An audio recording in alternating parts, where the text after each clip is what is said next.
I'm Marcus Sterling, 47 years old, and I built a real estate empire worth $15 million from absolutely nothing. After 23 years of what I believed was a solid marriage to Elena, I thought we were celebrating our anniversary in Paradise, a luxury resort in Costa Rica that I'd purchased as a surprise. But as I sipped my morning coffee on our private balcony overlooking the Pacific, I overheard a phone conversation that shattered my world. Elena was talking to someone about finishing the job tonight and making it look like an accident. The woman I'd loved, trusted, and shared everything with had hired professional killers to eliminate me during our romantic getaway. She thought I was still sleeping, but I heard every chilling word about how my accidental death would leave her with everything: my properties, my businesses, my life insurance. Little did she know, I was already 3 steps ahead. Like and subscribe if you've ever discovered the person closest to you wasn't who you thought they were. 25 years ago, I was sleeping in my truck, showering at the local gym, and eating peanut butter sandwiches for dinner. My father was a drunk who disappeared when I was 12, and my mother worked 3 jobs just to keep us in that cramped apartment on the wrong side of Detroit. I swore I'd never be poor again. Never feel that gnawing anxiety about where the next meal would come from or whether we'd have electricity next month. I enlisted in the Army straight out of high school, spent 4 years learning discipline and strategy, then came home with a head full of ambition and a pocket full of nothing. That's when I met Elena at a coffee shop downtown. She was sketching portraits for $5 each, trying to pay for art school. Her dark hair fell across her face as she concentrated, and when she looked up at me with those emerald eyes, I was done for. "You want a portrait?" she asked, holding up her charcoal pencil. "I want to buy you dinner," I replied. She laughed, a sound like silver bells, and said yes. Elena was everything single quotes cultured, artistic, from a middle-class family that had dinner together every Sunday. She saw something in me that I couldn't see in myself back then. While I was hauling concrete and framing houses during the day, she'd wait for me with coffee and encouragement.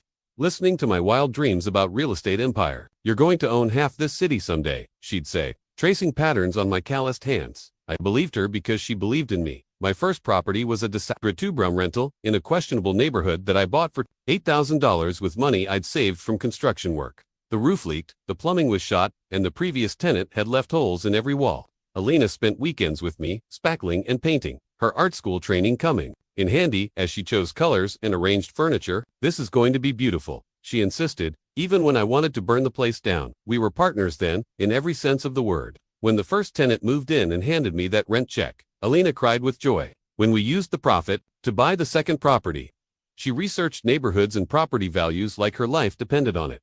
Those early years were hard but honest. We lived in a studio apartment, drove a used Honda that broke down twice a month, and celebrated every small victory with cheap wine and big dreams. Elena would sketch house plans on napkins, and I'd calculate potential rental income on the back of receipts. We were building something together, but success has a way of changing people, and I was too busy building my empire to notice when Elena started changing too. The woman who once spent Saturdays fixing up rental properties began complaining about getting her hands dirty. The artist who saw beauty in everything started seeing only dollar signs. By year 7, I owned 12 rental properties and had moved into commercial real estate. The studio apartment gave way to a modest house, then a larger house, then the kind of home I'd only dreamed about as a kid. Elena's art supplies moved from a cardboard box to a spare bedroom to an entire converted studio space with natural lighting and expensive equipment. Sterling Properties LLC became my baby, my pride, my obsession. I studied market trends like a scholar, networked with contractors and city planners, and reinvested every penny back into the business.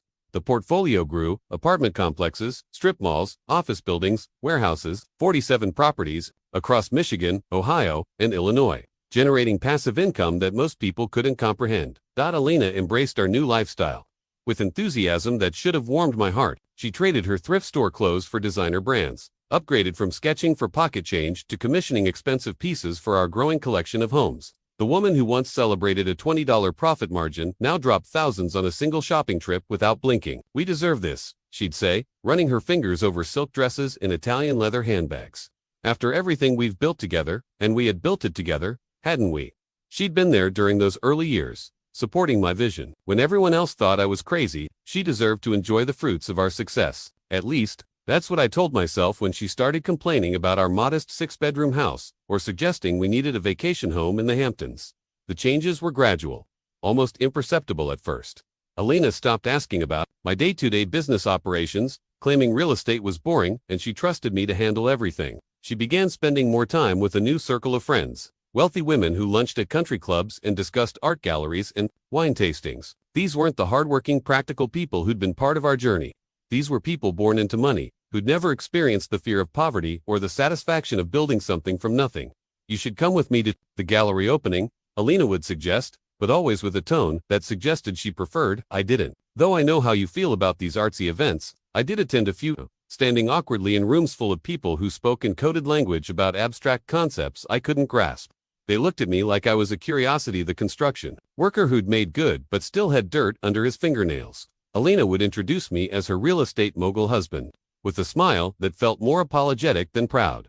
The disconnect grew wider when Elena announced she wanted to get back into art, but not the kind of street sketching that had sustained her through college. She wanted to be a serious artist with gallery showings and wealthy patrons. The practical woman who once helped me calculate return on investment was replaced by someone who spoke about artistic integrity and creative expression as if they were more valuable than profit margins. Still, I supported her dreams. I rented gallery space for her first showing, hired professional photographers for her portfolio, and networked within my business circles to find potential buyers.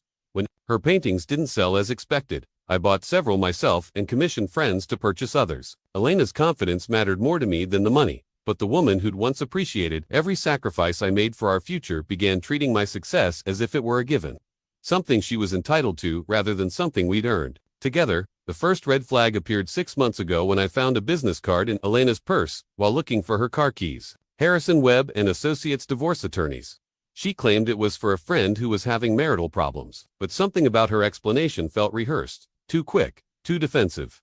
Why would your friend give you her lawyer's card? I asked. In case I ever needed a referral, Elena replied, not meeting my eyes. You know how these things work in our social circle. Women share resources. Our social circle, when head Elena and I developed separate social circles. The suspicious behavior escalated over the following months.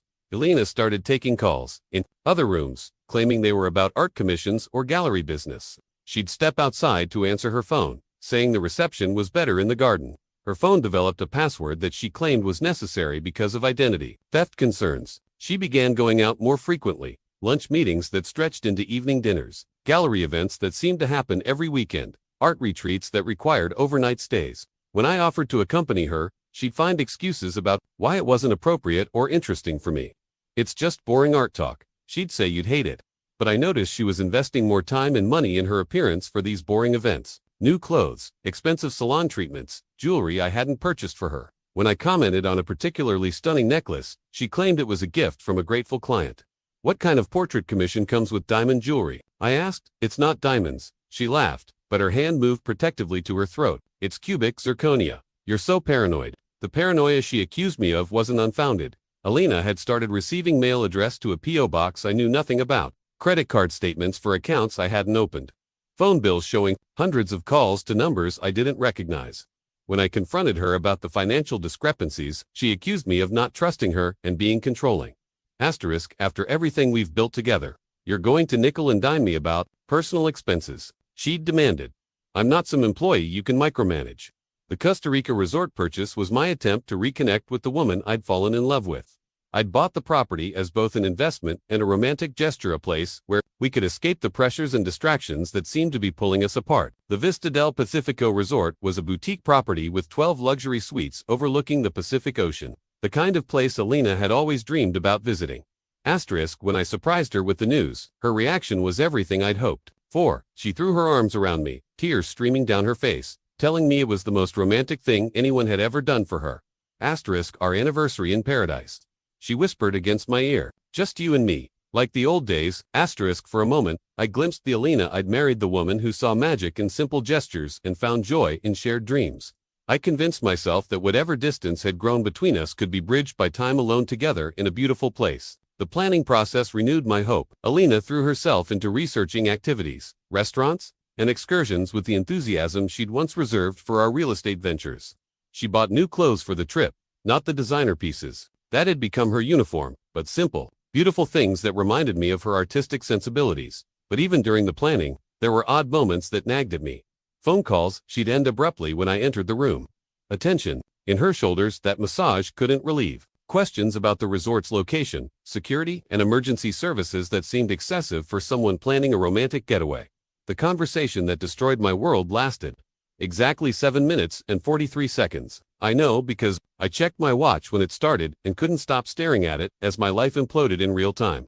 Elena thought I was still sleeping when she slipped out to the balcony at 6:47 a.m. She moved quietly, like she always did in the mornings, respecting what she believed was my need for rest after the long travel day. If she'd turned around, she would have seen me lying motionless with my eyes closed. But I'd been awake for an hour, watching the sunrise paint our suite in shades of gold and pink. The sliding door closed with barely a whisper, and I heard her footsteps on the tick decking. Then came the soft beep of a phone being dialed. "It's me," she said, her voice carrying through the screen door I'd left partially open for the ocean breeze. "Yes, we arrived safely yesterday. Nothing unusual there." Elena often called friends or family when we traveled. I was already drifting back towards sleep when her next word snapped me to full alertness. "Tonight, during the sunset dinner cruise, it has to look completely accidental." My blood turned to ice water in my veins. I forced myself to remain perfectly still, controlling my breathing while my mind raced to make sense of what I was hearing. "The boat gets about 2 miles out before they serve dinner," Elena continued, her voice taking on a planning tone I recognized from our early business days. "That's when you make your move. He can't swim well. He never learned properly as a child. If he goes overboard in rough water, ... She paused, listening to whoever was on the other end of the call. My heart hammered so hard I was certain she could hear it through the glass door. "No, there can't be any evidence of violence," she said sharply. "It has to be a tragic accident. A wealthy businessman who had too much wine with dinner, got careless, near the railing, fell overboard in choppy seas. These things happen." The casual way she discussed my death, like we were planning a dinner menu or discussing the weather, made bile rise in my throat. This was the woman who'd held my hand through my mother's funeral, who'd celebrated every business success with champagne and tears of joy. "The life insurance pays double for accidental death," Elena continued. $2 million plus the business assets, property portfolio, and personal accounts. After legal fees and taxes, I'm looking at roughly $12 million. $12 million, she'd calculated the value of my death down to estimated legal fees. "Carlos, I know you're taking a risk, but once this is done, we're set for life. No more hiding, no more sneaking around. We can be together openly, travel wherever we want. I'll sell the properties and we can start fresh somewhere warm." Carlos, the name hit me like a physical blow. The mysterious art dealer she'd been working with for the past 8 months. The man she claimed was helping her break into high-end gallery circuits. The reason for her overnight trips and secretive phone calls. "What about the other 2 you hired?" Elena asked. "They understand the plan." "Other 2, 3 men total, plus Elena. The odds of my survival had just dropped to 0 if I didn't do something fast." "Good. Once he's in the water, you make sure he doesn't come back up. The other passengers will think you're trying to help, but accidents happen during rescue attempts too. People panic, make mistakes." She'd thought of everything. Every angle, every possible complication, every detail that could expose the truth. The woman who once struggled to balance a checkbook had orchestrated a murder plot with military precision. "I love you too," she said softly, and those 3 words delivered with such tenderness while discussing my assassination nearly broke something fundamental inside me. "After tonight, we'll never have to be apart again." The call ended. I heard her footsteps approaching the door and forced my breathing into the deep, steady rhythm of sleep. The glass door slid open, and Elena slipped back into bed beside me, her body warm and familiar against mine. "Good morning, handsome," she whispered, pressing a kiss to my shoulder. "Ready for our romantic day in paradise?"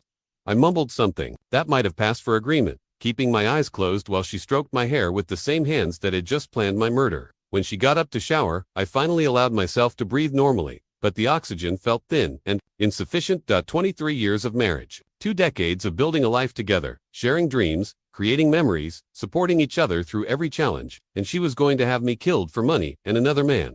But Elena had made one crucial mistake in her perfect plan. She'd forgotten that I wasn't just a successful businessman, I was a strategic thinker who'd survived poverty, military service, and cutthroat competition. She'd forgotten that the man she was planning to kill had built an empire through careful planning and calculated risks.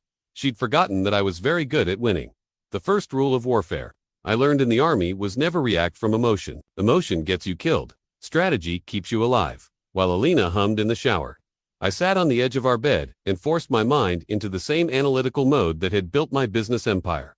Panic was a luxury I couldn't afford. Rage was a distraction I couldn't indulge. If I was going to survive the next 18 hours, I needed to think like the soldier I'd once been and the businessman I'd become. I pulled out my phone and opened a new note, typing carefully with trembling fingers. Every detail of Elena's conversation needed to be documented while it was fresh in my memory. Times, names, specific phrases, the casual tone in her voice when she discussed my drowning. I forced myself to relive those 7 minutes and 43 seconds, transcribing her words exactly as I remembered them. The sunset dinner cruise. That was my deadline. 6 hours and 13 minutes from now, if the resort's activity schedule was accurate. 6 hours to turn the tables on a plot that had probably been months in the planning. Elena emerged from the bathroom wrapped in a towel, her dark hair falling in wet waves down her back. Under different circumstances, the sight of her would have stirred the same desire I'd felt for 23 years. Now it made my stomach clench with revulsion. "You're up early," she said, noticing me sitting on the bed with my phone. "Checking work emails already. Just confirming our dinner reservation." I lied smoothly. "I want tonight to be perfect." The irony of my words hung in the air between us. Elena smiled, the same radiant expression that had captivated me in that coffee shop decades ago. "It will be perfect," she said, moving to kiss my forehead. "I promise." I managed not to flinch at her touch, but something in my expression must have shifted because Elena's smile faltered slightly. "Are you feeling all right? You look pale." "Travel fatigue," I said. "Maybe I'll take a walk on the beach. Get some fresh air." "Good idea. I'll get dressed and we can explore together." "Actually, I need to make some business calls first. Property management issues back home. You know how it is." Elena's face brightened with relief. "Of course. I'll grab breakfast and maybe sketch by the pool. We can meet up later." The ease with which she accepted my excuse told me everything I needed to know. She wanted me out of the room, probably needed to make more calls to her accomplices without worrying about my overhearing. The woman I'd once trusted with my life was now grateful for any opportunity to coordinate my death. Without interference, I dressed quickly in running clothes and headed for the beach. My phone already dialing a number I hadn't called in 15 years. "Marcus Sterling," said the voice that answered. "Never thought I'd hear from you again." "Hello, Tommy. I need a favor." Tommy Rodriguez had been my sergeant in the Army, a career military man who'd transitioned into private security after retirement. We'd stayed in touch sporadically over the years, exchanging Christmas cards and the occasional email. He ran a consulting firm that specialized in corporate security and personal protection. "What kind of favor?" Tommy asked, his tone shifting to business mode. "The kind where someone's trying to kill me and I need to not be dead by sunset." There was a pause. "Jesus, Marcus, are you serious?" Dead serious. If you'll forgive the expression, I'm in Costa Rica. My wife hired assassins, and I have about 6 hours to figure out how to survive this. "Where exactly are you?" "Vista del Pacifico Resort, about 40 miles south of San Jose. Private resort, 12 suites, limited access, roads, I know it, high-end place, caters to wealthy Americans. Good choice for a hit, actually a silhouetted, limited witnesses, easy to control the narrative." Tommy's clinical assessment of my situation should have been comforting, but it only emphasized how thoroughly Elena had planned this. "What do you need from me?" he continued. "Information, contacts, and backup plans. I'm going to record everything I can, but if this goes wrong, I need someone who knows what really happened. Send me everything you have so far. Names, timeline, any evidence. I'll reach out to my contacts in Costa Rican law enforcement and see what we can set up. But Marcus, if they're professionals and they're moving tonight, your window is closing. Fast." I spent the next hour walking the beach while sending Tommy every detail I could remember. He responded with rapid-fire questions that helped me think through scenarios I hadn't considered. Who else knew about our travel plans? What was the resort's security setup? Did Elena have access to my business accounts from here? That last question stopped me cold. Elena had power of attorney for my business affairs, a precaution we'd established years ago in case something happened to me while traveling. She could access everything: bank accounts, property deeds, life insurance policies. If I died tonight, she wouldn't even need to wait for probate to start liquidating assets. "Tommy, she can clean out my accounts before my body's cold." "Nup. If we move first, can you get to a computer with internet access?" The resort's business center was a small room off the main lobby with 2 computers and a printer. I logged into my banking portal and began the process of adding additional security requirements to my accounts. Any transaction over $50,000 would now require secondary authentication that only I could provide. Elena's power of attorney would be suspended pending verification of my status. It wasn't foolproof, but it would slow her down. My phone buzzed with a text from Elena. "Missing you. Where are you?" I typed back. "Beach run turned into a beach walk. Beautiful morning, back soon." Her response came immediately. "Don't wear yourself out. Big day ahead. Love you, love you." The same words she'd said to Carlos after discussing my murder. I saved my account changes and headed back to our suite, my mind already working on the next phase of survival. Back in our suite, Elena was exactly where she'd said she'd be by the pool with a sketch pad, looking every inch the devoted artist wife on a romantic getaway. She waved when she saw me approaching, and I forced myself to wave back like a man who didn't know his execution was scheduled for sunset. "Feel better," she called out. "Much better. Clear head, ready for adventure." While Elena sketched, I excused myself to shower, using the time to search through her belongings with systematic precision. 23 years of marriage had taught me Elena's habits, her hiding places, her organizational quirks. If there was evidence of her betrayal, I'd find it. Her laptop password had been changed recently, but I knew Elena well enough to guess. Her new system, she'd always been sentimental about dates and places. After 3 attempts, Costa Rica 225 unlocked her computer. The email account I found wasn't one I'd seen before. Elena had created a separate Gmail address using her maiden name, elena.martinez.artist@gmail.com. The inbox contained months of correspondence with Carlos Mendez, and reading through their exchanges was like watching my marriage disintegrate. In real time, the early emails were flirtatious, but could have been explained as professional networking. Carlos claimed to represent several high-end galleries and promised to help Elena break into exclusive art markets. But by month 3, their communications had turned personal, then romantic, then explicitly sexual. "My husband works 6 days," Elena had written. "He's so focused on his next acquisition that he barely notices I exist anymore. Sometimes I feel like I'm just another asset in his portfolio." Carlos's responses were masterfully manipulative, alternating between sympathy for her loneliness and promises of a more exciting life. He painted pictures of their future together, the world, living freely, pursuing art without financial constraints. "You deserve so much more than being ignored by a man who only understands money," Carlos had written. "When we're together, I see the real Elena, the passionate artist who's been buried under years of suburban expectations." But it was the emails from 2 months ago that revealed the true scope of Elena's deception. Carlos wasn't just an art dealer, and her lover, he was in serious financial trouble. And Elena had become his solution. "The people I owe don't negotiate payment plans," Carlos had written. "They've given me until the end of June to settle my debts, or they'll settle them for me, permanently." Elena's response was immediate and desperate. "How much do you need?" $300,000, minimum. "But baby, I can't ask you to. Marcus has life insurance, $2 million for accidental death. We could be together and solve all our problems."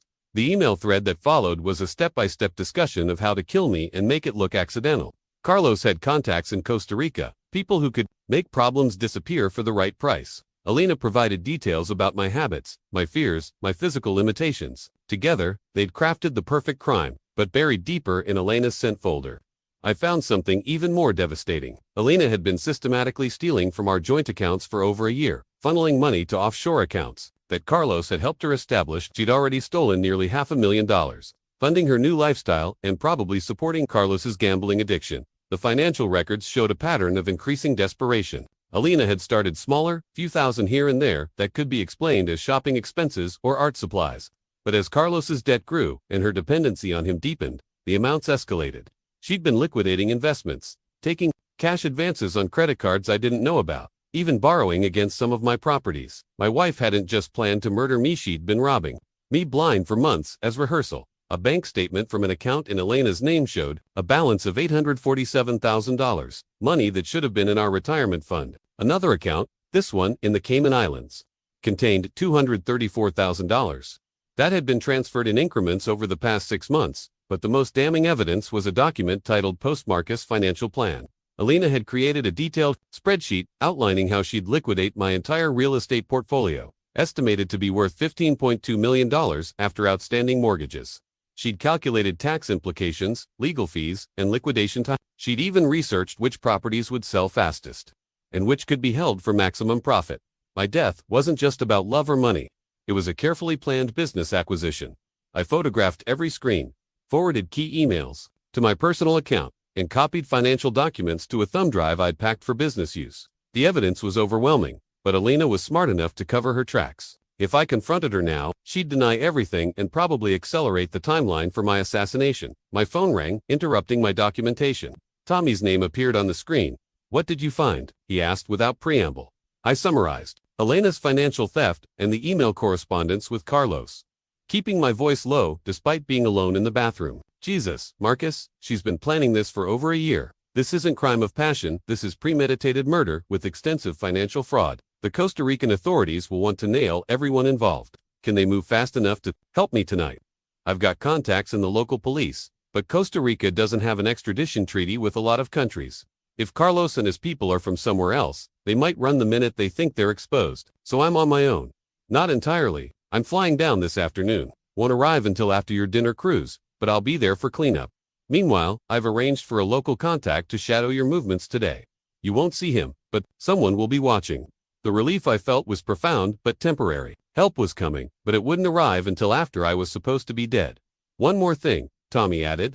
Whatever you do, don't let Elena know you're onto her. If she panics and changes the plan, we lose our chance to catch everyone involved. You need to play the loving husband right up until the moment they make their move.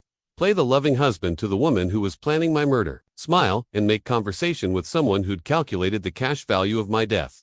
I could do it. I had to do it, because the alternative was letting Elena win. Tommy's local contact turned out to be a retired DEA agent named Maria Santos, who ran a private investigation firm in San Jose. She arrived at the resort within 2 hours, posing as a tourist researching Costa Rican art galleries. Her cover was perfecta middle-aged American woman with a guidebook and a camera. Exactly the type of visitor the Vista del Pacifico catered to. We met by apparent coincidence at the resort's coffee bar, where I was pretending to read financial newspapers while Elena browsed the gift shop. Excuse me, Maria said, approaching my table with her guidebook open. I couldn't help noticing you're reading the Wall Street Journal. Are you by any chance familiar with the art investment market? The conversation that followed was loud enough for Elena to overhear if she was listening, but coded enough to pass. Real information. Maria confirmed that Carlos Mendez was known to Costa Rican authorities as a small-time con artist with connections to organized crime. He specialized in romance scams, targeting wealthy Americans, usually women, but my situation represented an escalation in his criminal activities. The gallery connections are real, Maria explained quietly while pretending to show me photographs in her guidebook. But he's not a dealer, he's a middleman who identifies marks for bigger players. Your wife isn't his first victim, just his most valuable one. The men Carlos had hired weren't random thugs, but professionals with experience in staged accidents. One was a former military diver, another specialized in maritime mishaps, and the third was their coordination expert. They'd successfully eliminated at least 3 other people in the past 5 years, all wealthy tourists whose deaths had been ruled accidental. They're good at what they do, Maria warned, but they're also predictable. The dinner cruise setup is textbook isolated location. Plausible accident scenario. Limited witnesses who can be controlled or eliminated if necessary. Elena appeared at my elbow, smiling brightly at Maria. Sorry to interrupt. I'm Elena Sterling, Marcus's wife. Are you two discussing business? Art investments, I said smoothly. Maria was telling me about some galleries in San Jose that might interest you. Elena's eyes lit up with what appeared to be genuine enthusiasm. Really, I'd love to hear about them. For the next 10 minutes, I watched my wife engage in animated conversation with the woman who was helping me document her crimes. Elena discussed her artistic vision, her desire to break into Latin American markets, her frustration with the limited opportunities available to American artists. She was charming, passionate, completely believable. If I hadn't heard her planning my murder that morning, I would have been proud of her ambition and impressed by her knowledge. You should definitely visit Galleria Mendez, Maria suggested casually.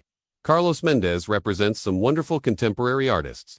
Very well connected. In the community, Elena's smile flickered for just a fraction of a second. I don't think I know that gallery. Oh, you should. Carlos has quite a reputation. Very persuasive businessman, especially with female artists. Some say he's a little too persuasive, if you know what I mean. The warning was subtle but clear. Maria was telling Elena that we knew about Carlos, but Elena interpreted it as gossip about his reputation with women. Well, I'll have to look into it, Elena said, her tone carefully neutral. Marcus, I should let you get back to your business discussion. I'll be at the spa getting a massage. See you later.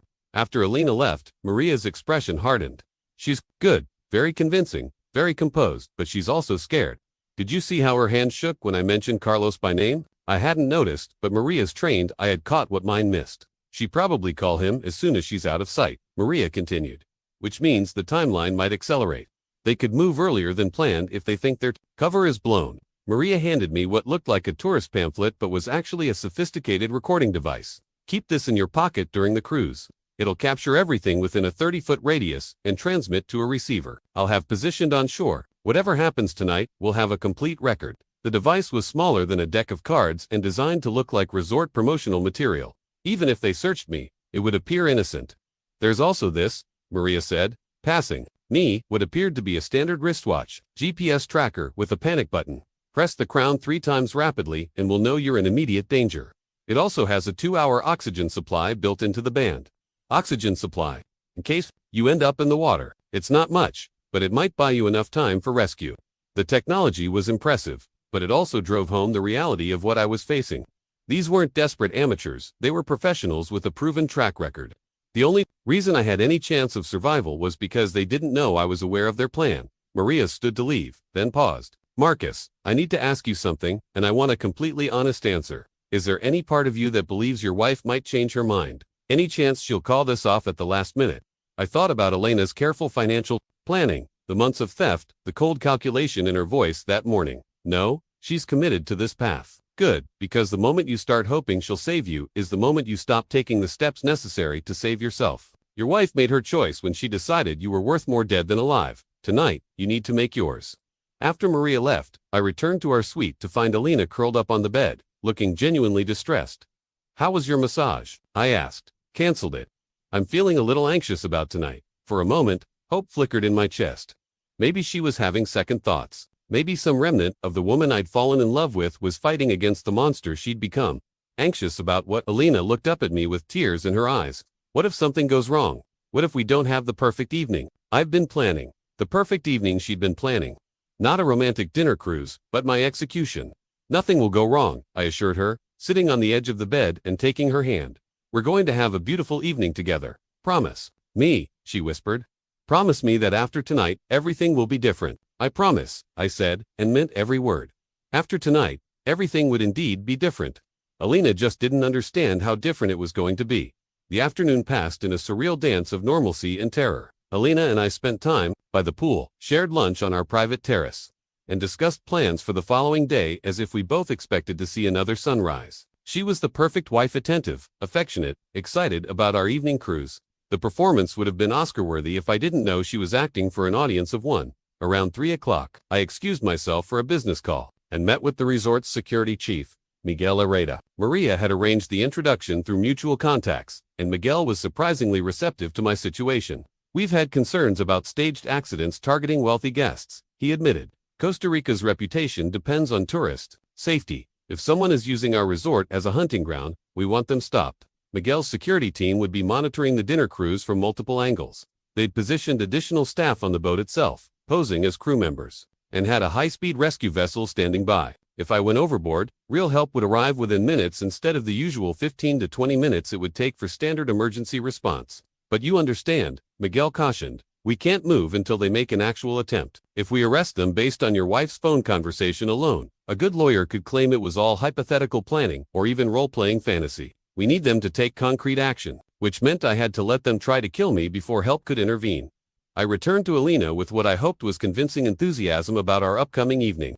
She'd spent the afternoon preparing hair and makeup perfect, wearing a stunning red dress that clung to her curves in all the right places. She looked absolutely beautiful and absolutely deadly. You look incredible, I told her, and she beamed with pleasure. I wanted tonight to be special. Memorable indeed.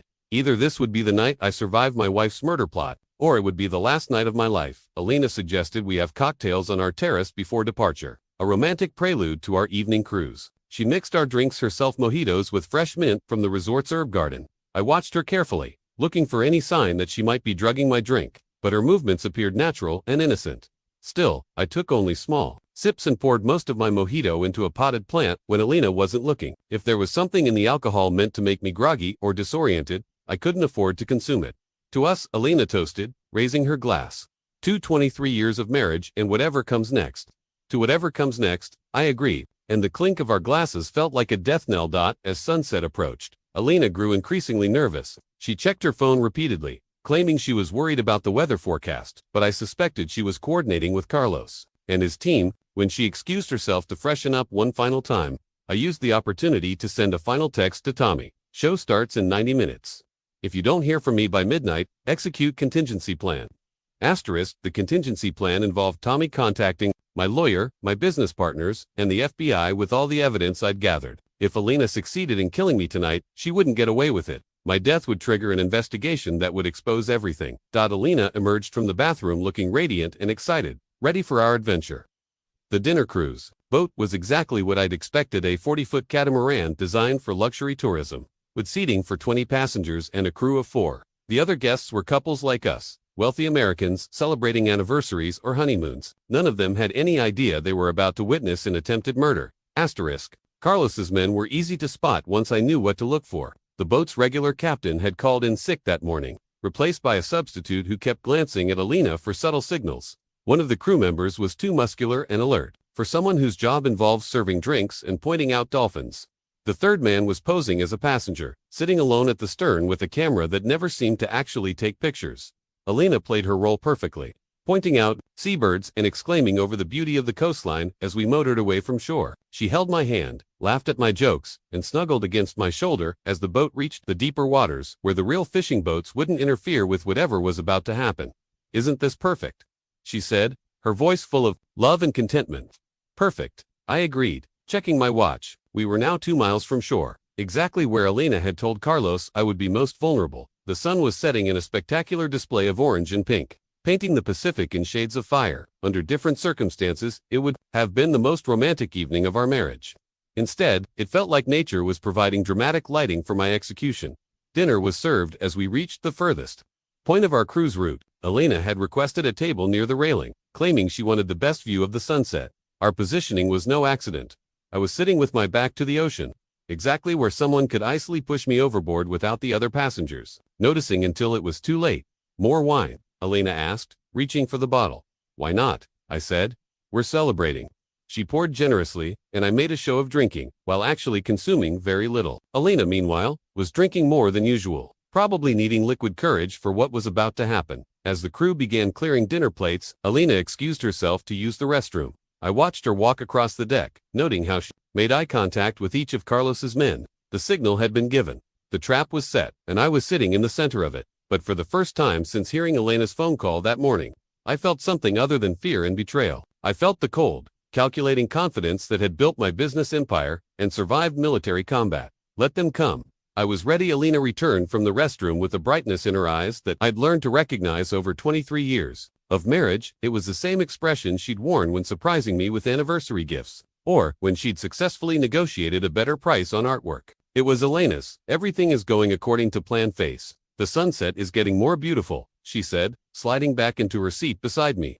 "We should move to the railing for better photos."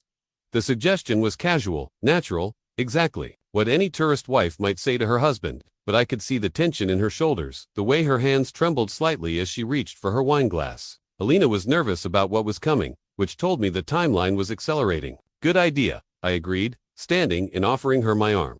"Let's get some pictures before we lose the light." We moved to the portside railing, where the sunset was most spectacular. The fake passenger with the camera positioned himself about 10 feet away, close enough to intervene if needed, but far enough to maintain plausible deniability. The muscular crew member began moving around the deck, ostensibly checking safety equipment but actually positioning himself for quick access to our location. "Here, let me get a photo of you too," offered the substitute captain, appearing with a professional-grade camera. "Anniversary couple should have a beautiful sunset picture." Elena lit up with apparent delight. "That's so sweet of you." The captain positioned us with our backs to the railing. The vast Pacific spread out behind us. I put my arm around Elena's waist and smiled for the camera, playing the role of loving husband while calculating distances and timing. The railing hit me at approximately mid-thigh level.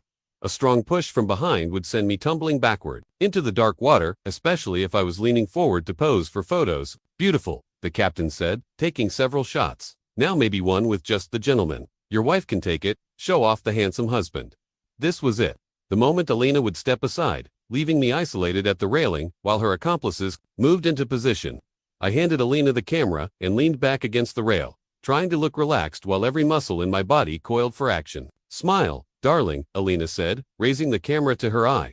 Through the viewfinder, she couldn't see what was happening behind her. The muscular crew member was approaching from her left, moving with the purposeful stride of someone about to commit violence. The fake passenger had set down his own camera and was reaching into his jacket for something, probably a weight designed to ensure I didn't resurface if the drowning attempt failed. "Wait," I said, loud enough for other passengers to hear. "I want to get my phone out too. Let's take some selfies." The interruption broke their timing. Elena lowered the camera with a flash of irritation that she quickly covered with a smile. "Of course, honey, whatever you want." I pulled out my phone and activated the video recording feature, holding it at an angle that would capture our immediate surroundings. If they were going to kill me, I wanted evidence of who did it and how. "Okay, ready now," I said, positioning myself at the railing again. This time, I was ready for them. Elena raised the camera once more, and I saw her take a deep breath, the kind you take before doing something that terrifies you. Behind her, the muscular crew member resumed his approach, now carrying what looked like a boat hook that could be used to push me overboard or prevent me from grabbing the rail. Perfect, Elena said, and I heard the slight tremor in her voice that meant she was about to give the signal,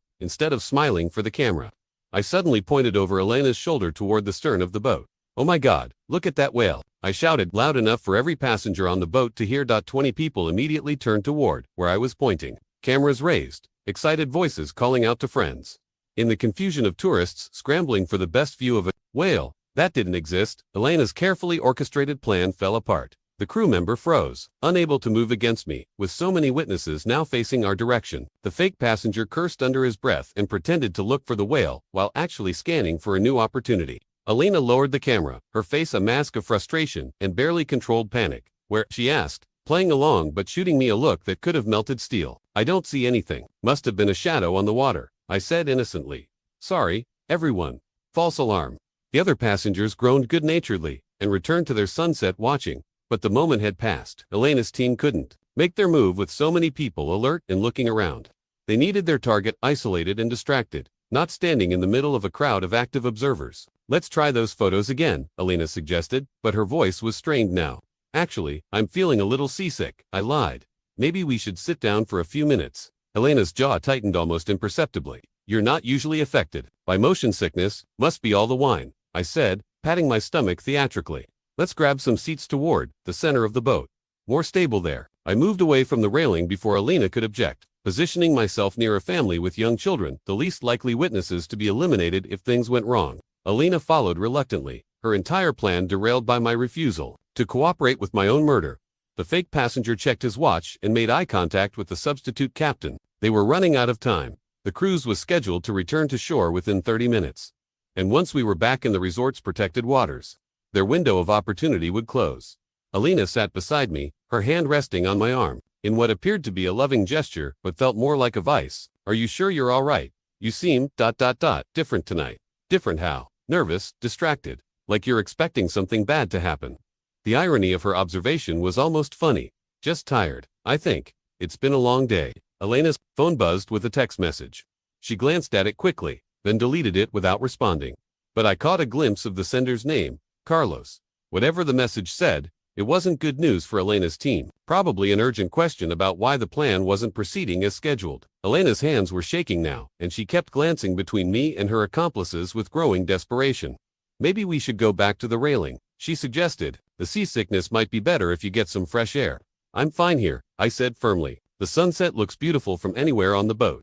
And it did. As the sun touched the horizon, painting the sky in brilliant shades of gold and crimson, I realized I was going to survive to see another day.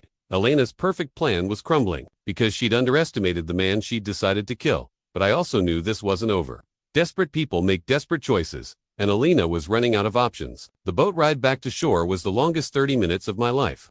Elena sat rigidly beside me, her facade of loving wife finally beginning to crack under the pressure of her failed assassination attempt. Her accomplices maintained their cover but kept glancing at their phones, clearly receiving increasingly urgent messages from Carlos about the mission's failure. As we docked at the resort's private marina, Elena grabbed my arm with unnecessary force. "We need to talk," she said through gritted teeth. "Of course. Let's go back to our suite." The walk through the resort felt like a funeral march.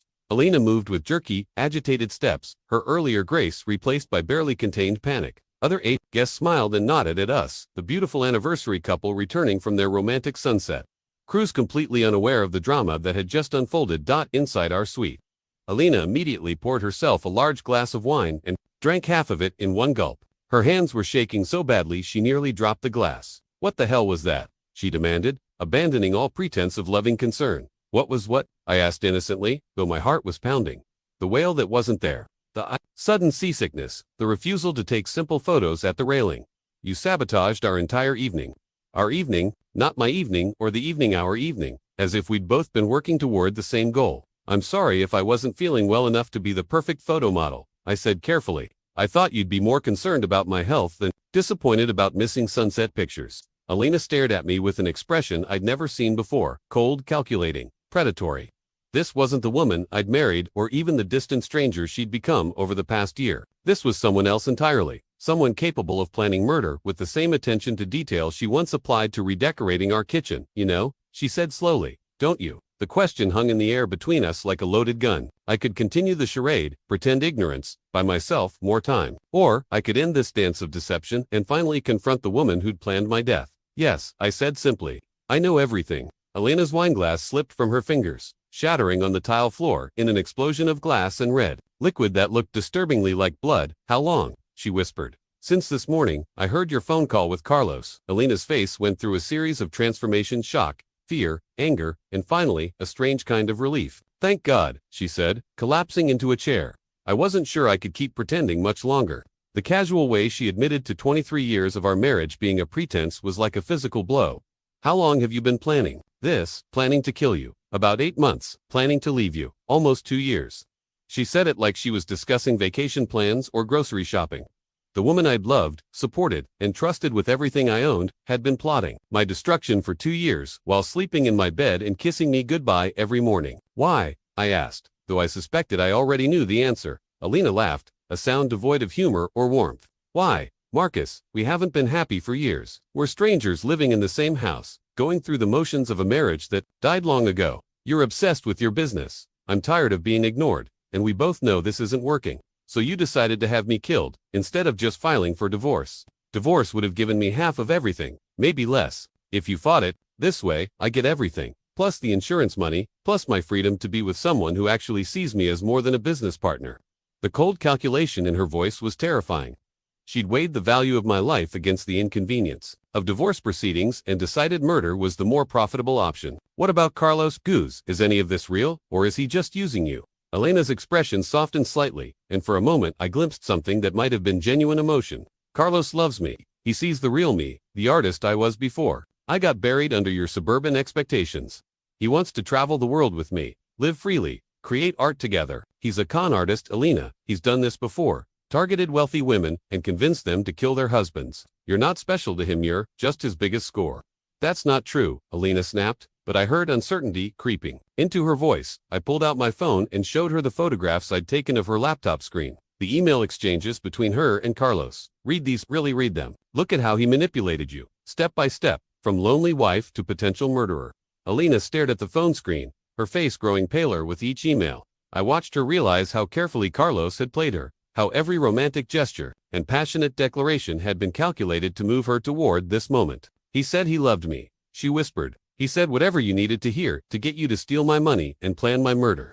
Elena, you've transferred over $1 million to accounts he controls. Even if you kill me tonight, do you really think he's going to share that money? Do you think he's going to take you traveling the world when he could just disappear with everything you've given him? The fight went out of Elena like air from a punctured balloon.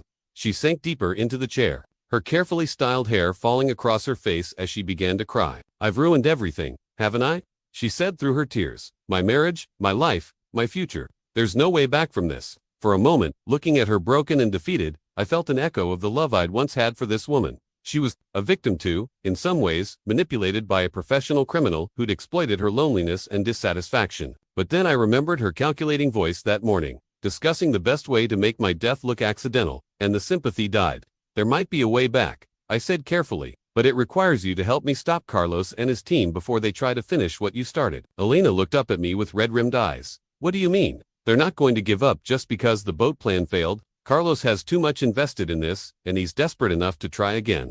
But if we work together, we can catch them in the act and end this. You want me to betray Carlos? I want you to choose between saving your marriage and saving your life. Because if Carlos thinks you've lost your nerve, if he believes you might expose his operation, what do you think he'll do to you? Elena's face went white as the implications sank in. She wasn't just Carlos's partner in this scheme, she was also a witness who could destroy him if she talked. Her value to him would disappear the moment she became a liability. Oh God, she breathed, he'll kill me too. Not if we stop him first. But Elena, I need to know, right now, are you with me, or are you still with him? Because if you're still planning to help Carlos, then I need to protect myself accordingly. Elena stared at me for a long moment, tears streaming down her face, the weight of her choices finally settling on her shoulders. 23 years of marriage hung in the balance, along with both our lives and any chance of redemption. What do you need me to do? She asked finally, and for the first time since hearing her plan my murder, I felt a glimmer of hope that we might both survive the night. Elena's phone had been buzzing incessantly since we returned to the suite. Missed calls from Carlos, and the text messages were becoming increasingly frantic and threatening. Where are you? Why isn't he dead? Answer your phone now. If you've lost your nerve, remember what I told you about loose ends. You have 30 minutes to fix this or I fix it permanently. Elena showed me the messages with shaking hands. He's not just angry about the money anymore. He's scared. When Carlos gets scared, he gets violent. I needed to understand exactly what we were dealing with. Tell me everything about Carlos. His real background, his connections, what kind of people he works with. Elena curled up in the chair, looking smaller and more fragile than I'd ever seen her. His real name is Carlos Mendes Santos. He's originally from El Salvador but has been living in Costa Rica for about 10 years. He told me he came here to escape political violence, but I think now he was probably running from criminal charges. She explained how they'd met at an art gallery in San Jose 8 months ago. Carlos had approached her as she admired a painting. Striking up a conversation about artistic technique and cultural influences, he was charming, knowledgeable, and seemed genuinely interested in her opinions about art. He knew exactly what to say, Elena admitted. He talked about how American artists were underappreciated in Latin American markets, how the right connections could change everything for someone with my talent. I was so hungry for recognition, for someone to take my work seriously. The relationship had developed quickly. Coffee meetings to discuss Elena's artistic vision became lunch dates, then dinner dates, then weekend trips to important galleries that happened to have romantic hotels nearby. Carlos had been patient, never pushing too hard, always making Elena feel like the pursuit was her idea. When did it turn sexual? I asked, trying to keep my voice neutral. Elena flinched. About 3 months ago. But Marcus, it wasn't just about the physical attraction. Carlos made me feel alive again, creative again. He saw me as an artist, not just your wife or your business partner. What Elena didn't understand until I showed her the emails was how carefully Carlos had orchestrated every aspect of their relationship. His choice of galleries to visit, his selection of restaurants and hotels, even the timing of their intimate moments. Everything had been calculated to deepen her emotional dependence on him. Look at this, I said, showing her an email she'd missed. Carlos wrote to someone called Rico about the American woman being perfectly positioned for the big score. He was planning this from your first meeting. Elena read the email with growing horror. He knew about you, about our marriage, about your net worth before he ever approached me. Elena, you posted about our anniversary trip on social media 6 months ago. You tagged the resort, mentioned it was a surprise I'd planned. Talked about our fairy tale marriage. Carlos and his team had months to research us and plan the perfect approach. The scope of the manipulation was staggering. Carlos had studied Elena's social media presence, learned about her artistic ambitions and marital frustrations, then crafted a persona designed to exploit every vulnerability. The lonely artist wife had been a mark from day one, but the situation was more dangerous than either of us had initially understood. Elena's laptop contained financial records showing that Carlos owed money to some very serious people, not just gambling debts, but loans from organized crime figures who didn't negotiate payment plans. "Who is Vicente Morales?" I asked, pointing to a name that appeared repeatedly in Carlos's financial documents. Elena's face went pale. "I've heard Carlos mention him. He's the kind of person Carlos is afraid of. Very dangerous, very connected. Carlos borrowed money from him to pay for the fake gallery showings and expensive trips we took together." Vicente Morales, according to the documentation Elena had unknowingly helped gather, was a mid-level player in a criminal organization that controlled drug trafficking routes through Central America. Carlos had borrowed $300,000 from Morales to finance his lifestyle and con operations, with the understanding that the loan would be repaid with interest. From his next big score, that score was supposed to be my death and Elena's inheritance. "How much does Carlos think you're worth after I die?" I asked. Elena pulled up the spreadsheet she'd created, outlining my assets. 15.2 million after taxes and legal fees. Carlos was supposed to get half as his finder's fee for arranging everything, and Vicente Morales would get his $300,000 plus interest, which Carlos calculated at $450,000 total. The numbers painted a clear picture. If the assassination had succeeded, Elena would have been left with about $6 million after paying Carlos and Morales. But now that the plan had failed, she represented a massive liability to both men. "Elena, you need to understand something. Carlos can't let you live, knowing what you know about his operation, and he certainly can't let you live if he thinks you might cooperate with authorities." Elena's phone rang again. Carlos's name appeared on the screen, and this time Elena looked at me questioningly. "Answer it," I said, "but put it on speaker, and follow my lead."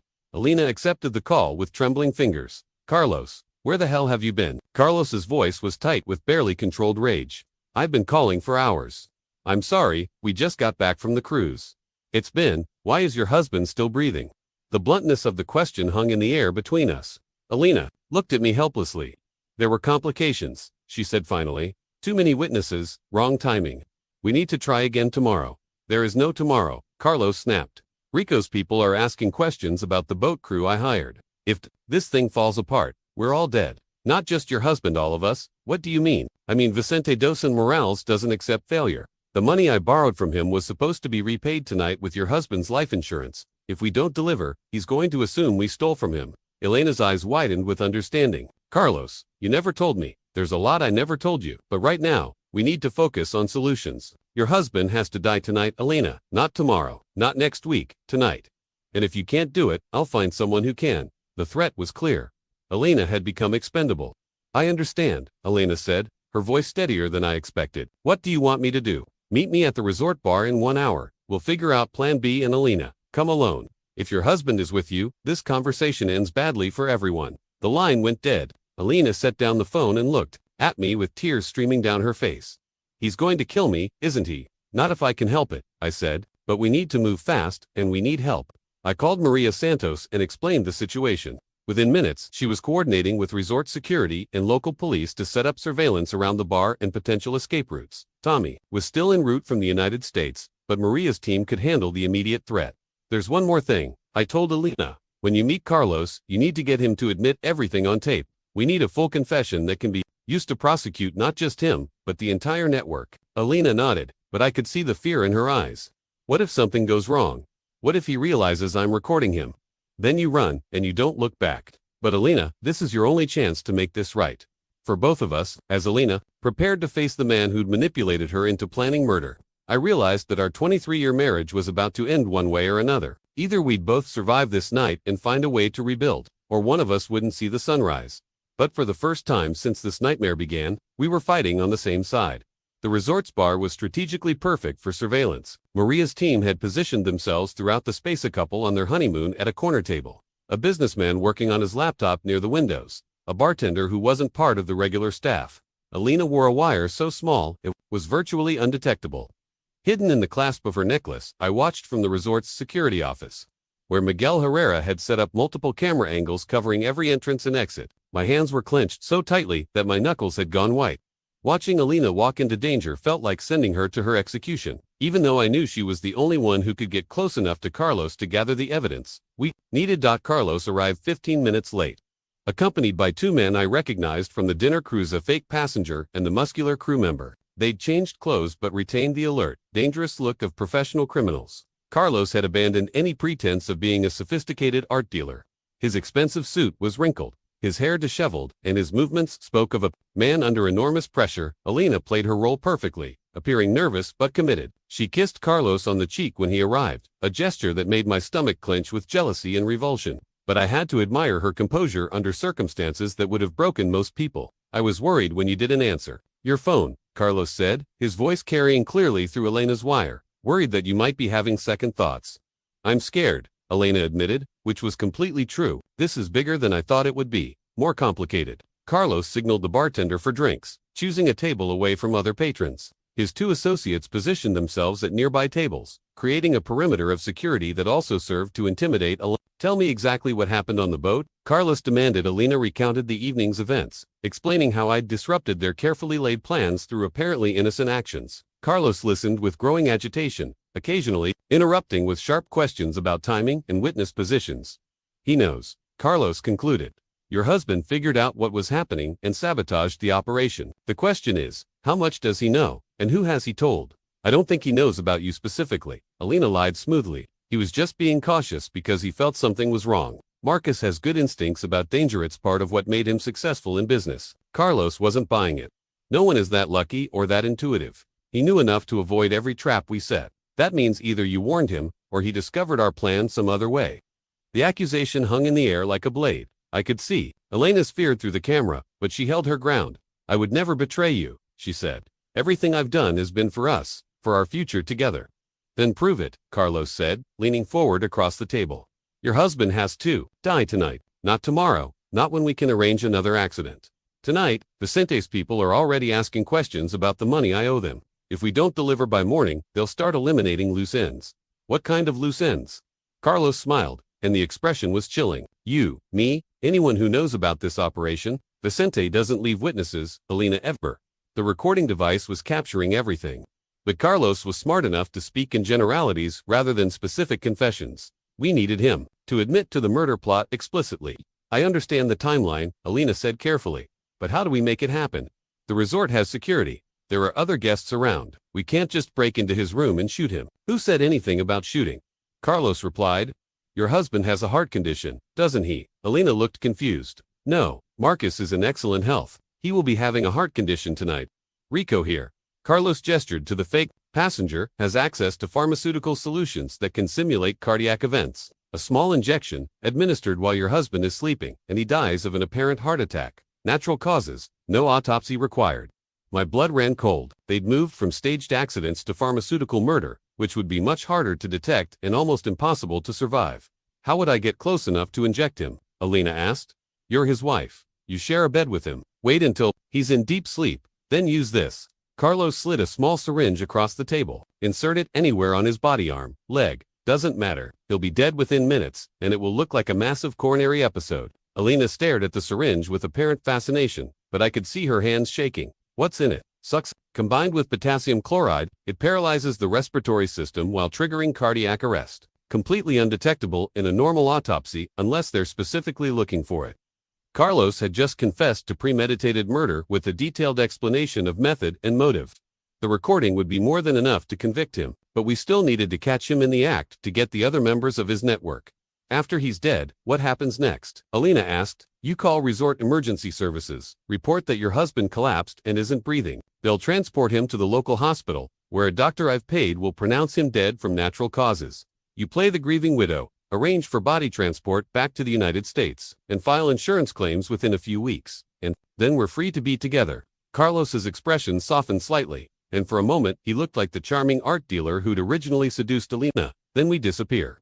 New identities, new lives. Somewhere warm where extradition laws are negotiable. We'll have enough money to live however we want for the rest of our lives. It was a beautiful fantasy, but Elena was beginning to understand the reality beneath Carlos's promises. What about Vicente Morales? He gets his money, but what guarantee do we have that he won't come after us later? Carlos's mask slipped entirely. Vicente gets what he's owed, nothing more. After that, we're no longer his concern. But Elena, you need to understand something. If we don't deliver tonight, none of this matters. Vicente will kill us both and recover his money by selling your husband's properties himself. He can do that. Vicente has people who specialize in making wealthy Americans disappear permanently. Your husband's death tonight is the only thing standing between us and a very unpleasant conversation with Vicente's associates. Elena nodded, slowly, picking up the syringe and slipping it into her purse.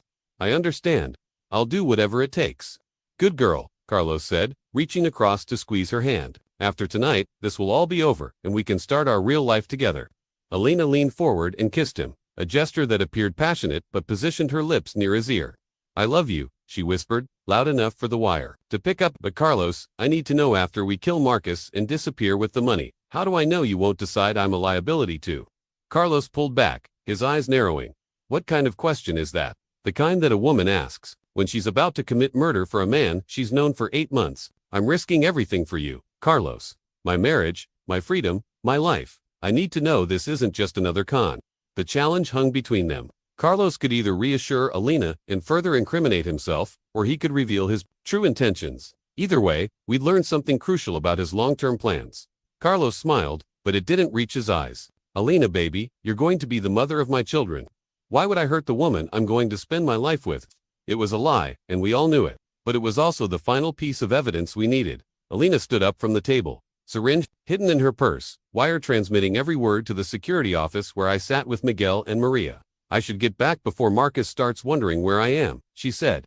1 hour, Carlos said. Give him time to fall into deep sleep. Then use the injection. Call me immediately afterward. Enrico will be standing by to help with the medical emergency response. Elena nodded and walked away, every step carrying her closer to the most dangerous moment of both our lives. Because now came the hard part, making Carlos believe she was actually going to kill me while setting up his arrest for conspiracy to commit murder. The wire continued, transmitting as Elena left the bar. And I heard Carlos's voice clearly as he spoke to his associates. Follow her, he said quietly. If she doesn't go through with this, kill them both and make it look like a murder. We'll take the insurance money and blame everything on a domestic dispute gone wrong. Elena wasn't just walking back to our suite to commit a fake murder. She was walking into a trap where any mistake would get us both killed. Elena's returned. Our suite was being monitored by 6 different surveillance teams. Maria's people tracked Carlos's associates as they positioned themselves around the resort, while Miguel's security staff prepared to move the moment we gave the signal.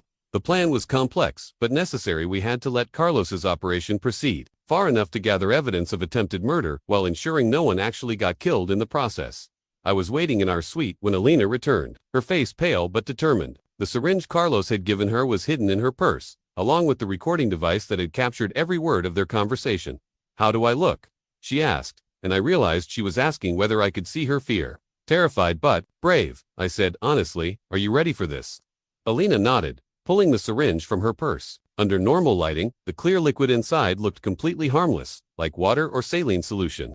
It was hard to believe something so innocuous could stop a human heart in minutes. "Maria's people switched it out while you were in the bathroom," I explained. "What you're holding now is harmless saline. But Carlos doesn't know that, so you need to act like you're actually planning to kill me." We reviewed the plan one more time. Elena would wait until she thought I was deeply asleep, then approach with the syringe. She'd inject the saline into my arm while I pretended to die, dramatically. The performance had to be convincing enough to fool Carlos's associates, who would be monitoring our suite from outside. "What if something goes wrong?"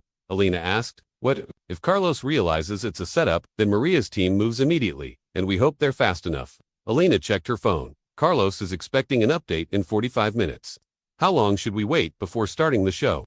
20 minutes. Enough time for me to be believably asleep, but not long enough for Carlos to get suspicious about the delay. We turned off most of the lights in the suite, leaving just a small lamp in the bedroom to provide enough illumination for surveillance cameras to record what happened. I lay down on the bed, fully clothed. We'd agreed that Elena's sudden desire to undress me might look suspicious to anyone watching. Elena sat in the chair beside the bed, holding the syringe and staring at it like it might bite her.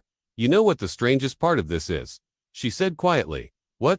For about 30 seconds tonight, when Carlos was describing how we'd disappear together and start a new life, I actually believed him. Even knowing what I know now about his lies and manipulation, part of me still wanted to believe that someone could love me enough to risk everything. The sadness in her voice was profound. "Elena, you know that whatever happens tonight, our marriage can't go back to what it was." "I know. I killed it the moment I decided you were worth more to me dead than alive. But Marcus, I need you to understand something. The person who planned your murder isn't who I really am. Carlos didn't just manipulate me into betraying you, he manipulated me into betraying myself." I wanted to believe her, wanted to think that the woman I'd fallen in love with was still somewhere inside the stranger who'd planned my death. But trust, once broken this completely, doesn't heal easily. "We'll figure out what comes next after we survive tonight," I said. Elena nodded and checked the time. "It's been 20 minutes. Are you ready to die?" I closed my eyes and regulated my breathing to mimic deep sleep. Elena stood up and moved toward the bed, her footsteps soft on the carpet. Through barely open eyelids, I could see her silhouette, approaching with the syringe. "I'm sorry, Marcus," she whispered, loud enough for any listening devices to pick up. "I'm so sorry for all of this." The needle went into my arm with barely a pinch. Elena was surprisingly good at giving injections, apparently one of the many skills she'd learned during her months of planning my murder.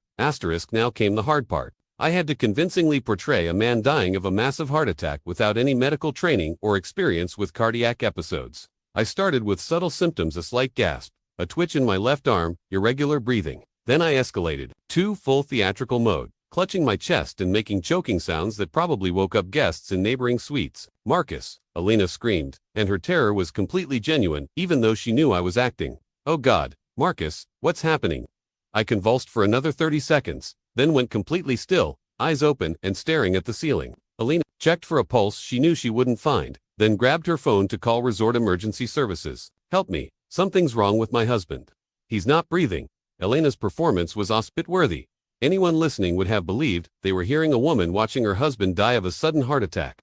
She provided our room number, described my symptoms, and begged them to hurry. While we waited for the emergency team to arrive, Elena called Carlos. "It's done," she said, her voice shaking with what sounded like genuine shock. "He's dead. The injection worked exactly like you said it would." "Are you certain?" Carlos asked. "He's not breathing, no pulse, eyes are open." "Carlos, it was horrible. He fought so hard, he was trying to say something but couldn't get the words out. That's normal. The drug paralyzes the vocal cords before stopping the heart.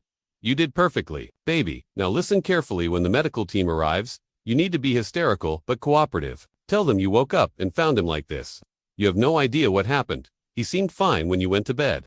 What if they ask about the injection site? There won't be one. The needle was so small it won't leave a mark, and the drug disperses too quickly to be detected. As far as anyone knows, your husband died of a massive coronary event. Through our earpieces, Maria's voice confirmed that Carlos's associates were moving toward our suite. The emergency medical team, actually, a combination of real paramedics and undercover law enforcement, would arrive within minutes. Once people were inside our suite, confirming my death and beginning whatever cleanup process they'd planned, Maria's team would move to arrest everyone simultaneously. The knock on our door came exactly on schedule. Elena opened it to admit to paramedics carrying emergency equipment, followed closely by Miguel in his security chief uniform. Behind them, pretending to be curious guests drawn by the commotion, were two of Carlos's associates. "Ma'am, we received a call about a medical emergency," one of the paramedics said. "My husband," Elena sobbed, pointing toward the bedroom. "I think he's dead. I tried CPR, but nothing worked." The paramedics moved quickly to the bed, where I lay motionless. One checked for vital signs while the other prepared emergency equipment, maintaining the illusion that they were trying to save my life. Miguel stood in the doorway, ostensibly controlling access to the crime scene but actually positioning himself to prevent Carlos's men from escaping. "How long has he been unresponsive?" the lead paramedic asked. "Maybe 10 minutes. I woke up and he was making these horrible noises, clutching his chest. Then he just stopped breathing." Carlos's associates exchanged glances. They'd heard enough to confirm that the murder had been successful, and now they needed to report back to Carlos before the authorities arrived and began asking uncomfortable questions. "Ma'am," Miguel said, addressing Elena, "I need to ask you and any witnesses to step into the living room while the medical team works. This is standard procedure for emergency situations." It was the signal we'd been waiting for. As soon as Carlos's men moved away from the door, Maria's team struck. The arrest was swift and professional before Carlos's associates realized what was happening.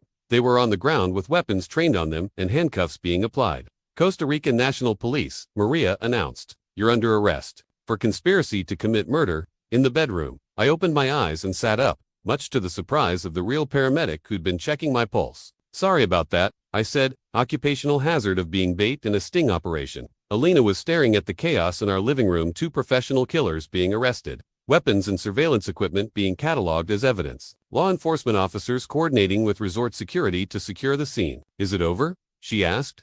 "The arrests are just beginning," Maria replied. "Carlos is still in the bar, along with several other members of his network. Once we have everyone in custody, then it's over." Elena's phone rang. Carlos's name appeared on the screen, and Maria nodded for her to answer. "How did everything go?" Carlos asked. "Any problems with the medical team?" "Everything went perfectly," Elena lied. "They pronounced him dead from cardiac arrest. The body is being transported to the hospital now." "Excellent. I'm heading to the hospital to confirm the death certificate process with our contact there. Rico and Martinez should have checked in with you by now. Where are they?" Elena looked at Maria, who held up a sign with scripted words. "They left about 5 minutes ago. Said they were going to meet you at the hospital." "Perfect. Elena, need to pack immediately and check out of the resort tonight. Tell them you can't bear to stay in the room where your husband died. I'll pick you up at the main road in 2 hours." "Carlos, I'm scared. What if the police want to question me?" "They won't. The local authorities have been paid to classify this as natural causes, but if anyone does ask questions, you're a grieving widow who knows nothing about anything. Can you do that for me, baby?" "Yes," Elena whispered. "I love you. I love you too. 2 hours. Main road. We'll be free after tonight." The call ended, and Maria immediately radioed her teams. "Target is moving to the hospital. Intercept and arrest. All units converge now."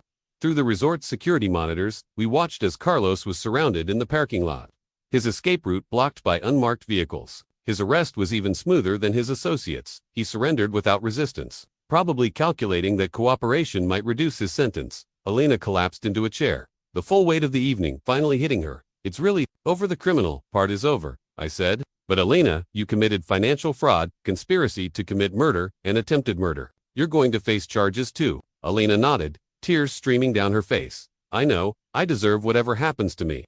Marcus, I know you probably can't forgive me, but I need you to know that the moment I heard Carlos threaten to kill me, too, I realized what I'd become. The woman who planned your death isn't someone I recognize anymore." Maria approached with official paperwork.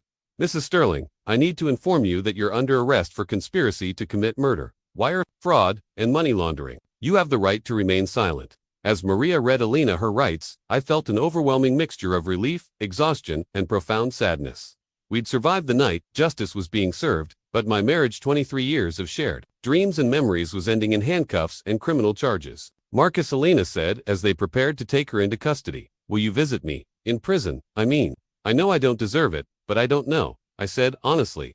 Right now, I just need to process all of this. Elena nodded, understanding that some betrayals create wounds too deep for easy healing. I'm sorry, she said one final time.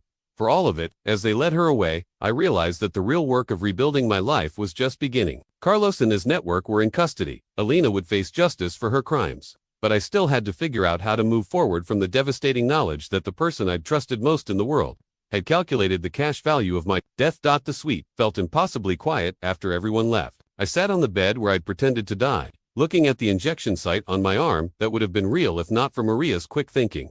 In a different timeline, one where I hadn't overheard Elena's phone call or where Carlos's plan had succeeded, I would have actually died in this room tonight. But I'd survived. Against odds that should have been impossible. Using skills I'd learned in the army and business acumen that had built my empire, I'd turned the tables on people who thought I was just another wealthy mark.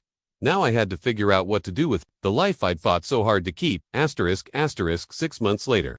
I sat in a federal courthouse in Miami, watching Elena accept a plea bargain that would send her to prison for 8 years. She looked older, thinner, wearing an orange jumpsuit instead of the designer clothes that had once defined her identity. When the judge asked if she understood the terms of her agreement, her voice was barely audible. Yes, Your Honor. The media had turned our story into a sensation. Real estate mogul survives wife's murder plot had dominated headlines for weeks, spawning documentaries, podcast series, and countless social media discussions about trust, betrayal, and greed. Everyone had an opinion about Elena's motivations, my survival, and what our marriage had really been like.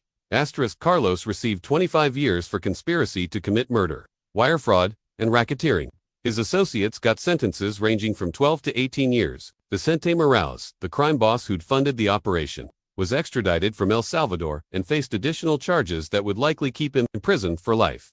But legal victories felt hollow when I went home to a house that echoed with 23 years of memories, most of which I could no longer trust. Every photograph, every anniversary gift, every shared moment was now colored by the knowledge that Elena had been planning my death while smiling and kissing me goodnight. Tommy had stayed in Costa Rica for 2 weeks after the arrests, helping me navigate the legal complexities and media attention. His presence reminded me that some relationships could be trusted, that loyalty wasn't just a convenient fiction people told themselves. You need to see someone, he'd said before, flying back to the States, a professional. What you've been through isn't something you process on your own. Dr. Sarah Chen was a trauma specialist who worked with survivors of domestic violence and betrayal. Her office was a calm space filled with plants and soft lighting, designed to help people feel safe while discussing the worst experiences of their lives. What's the hardest part? She asked during our first session. The doubt, I said immediately, wondering if any of it was real. Did Elena ever love me, or was I just a long-term investment that became inconvenient? Were there signs I missed, or was she really that good at pretending? Dr. Chen helped me understand that those questions might never have satisfying answers. Elena's actions were ultimately about her choices, not my failures to perceive her deception.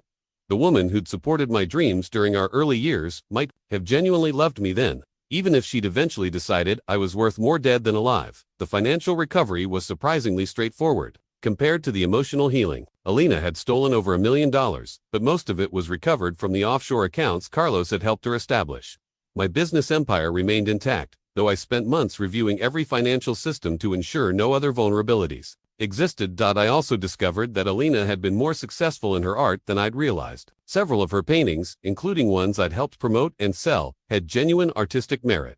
Gallery owners who'd worked with her were shocked to learn about her criminal activities, describing her as passionate and talented but increasingly desperate for recognition and financial independence. She talked about feeling invisible in her marriage. One gallery director told me like she was just an accessory to your success rather than an artist in her own right. The observation stung because it contained enough truth to hurt. I had been obsessed with building my business empire, often working 16-hour days and treating Elena's artistic pursuits as expensive hobbies rather than serious career ambitions. But recognizing my failures as a husband didn't excuse her decision to solve our problems with murder. The divorce proceedings were surreal. Elena's lawyer argued for reduced alimony based on her upcoming incarceration, while my attorney pointed out that attempted murder generally voided spousal support obligations. We settled on a minimal financial agreement that would provide Elena with basic necessities upon her release, assuming she served her full sentence without further criminal activity. The house felt impossibly large after Elena's arrest. Rooms that had once been filled with her art supplies, her music, her laughter, now stood empty like monuments to a life that had been built on lies. I considered selling everything and starting over somewhere else, but Dr. Chen encouraged me to avoid making major decisions during the acute phase of trauma recovery. Your instinct might be to burn everything down and rebuild, she said, but sometimes the healthier choice is to transform what exists rather than destroying it. I started by removing every trace of Elena from our shared spaces. Photographs went into storage, her artwork was donated to charity, her personal belongings were packed and sent to her sister. The process was painful but necessary. Like surgery to remove infected tissue. Friends and business associates didn't know how to treat me after the story broke. Some were overly solicitous, treating me like a victim who needed constant protection and sympathy. Others seemed almost suspicious, as if surviving my wife's murder plot somehow made me complicit in creating the circumstances that led to it. The worst were the people who wanted details. At dinner parties and business meetings, conversations would inevitably turn to questions about Elena's motivation, the specifics of the murder plot, or speculation about whether I'd suspected her betrayal before discovering it. I learned to change the subject quickly or simply leave social situations that became too invasive. But there were also unexpected sources of support. Maria Santos, the private investigator who'd helped save my life, became a friend who understood the unique trauma of betrayal by someone you trusted completely. Other survivors of domestic violence reached out through my lawyer, sharing their own stories of discovering that the people they loved most had planned their destruction. The hardest part isn't the fear, one woman wrote to me. It's learning to trust your own judgment again after being so completely wrong about someone you thought you knew. That letter sat on my desk for weeks because it captured exactly what I was struggling with. If I could be so wrong about Elena, how could I ever trust my instincts about people again? How could I build new relationships when my ability to assess character had been so catastrophically flawed? 6 months after Elena's sentencing, I received a letter from her in prison. The handwriting was the same elegant script I'd seen on thousands of shopping lists and anniversary cards, but the words themselves came from a stranger.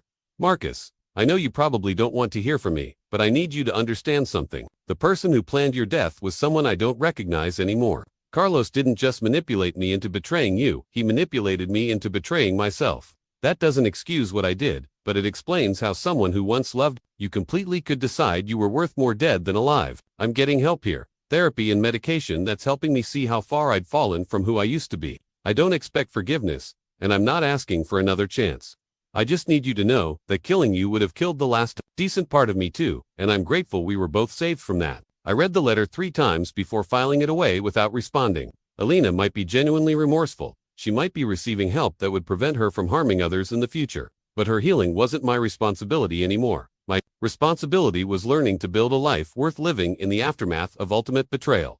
1 year after Costa Rica, I found myself standing in the same coffee shop where I'd first met Elena 24 years earlier. The place had been renovated twice since then, but somehow it still smelled like espresso and possibility.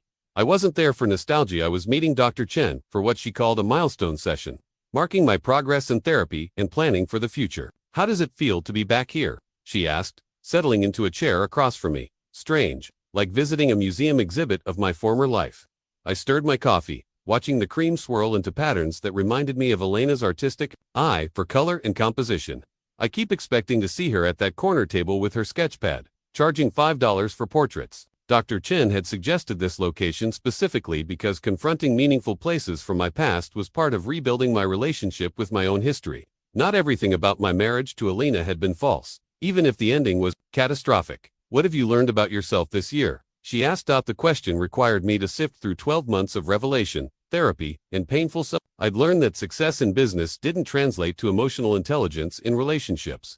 I'd learned that my workaholic tendencies had been a way of avoiding intimacy rather than building security. Most importantly, I'd learned that being betrayed by someone you trust doesn't necessarily mean you're a bad judge of character. Sometimes it means the other person is an excellent deceiver. I learned that I was a better husband in the beginning than I was at the end, I said finally.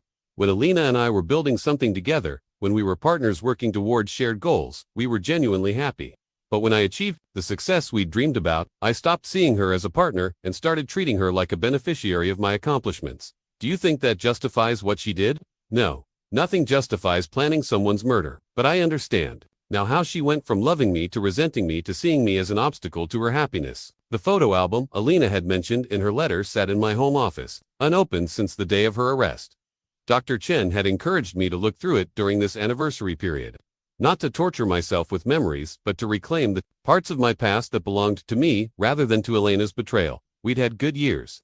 Real, honest, genuinely happy years when we were building my business empire together and dreaming about the future we'd create. Elena's artistic eye had helped me see beauty in properties that other investors overlooked. Her emotional intelligence had been crucial during difficult negotiations and stressful business periods. For at least the first 15 years of our marriage, we'd been a formidable team, but success had changed both of us in ways neither had anticipated. I'd become obsessed with growth and acquisition, working longer hours and treating personal relationships like secondary priorities. Elena had become increasingly focused on external validation, spending more time with wealthy socialites who valued her for her husband's money rather than her artistic talent. The warning signs were there. I admitted to Dr. Chen. Elena started complaining about feeling invisible, about being seen as an accessory to my success rather than a person in her own right.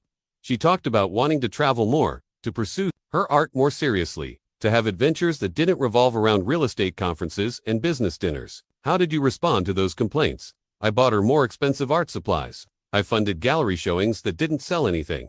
I suggested she take art classes or join social clubs with other wealthy wives.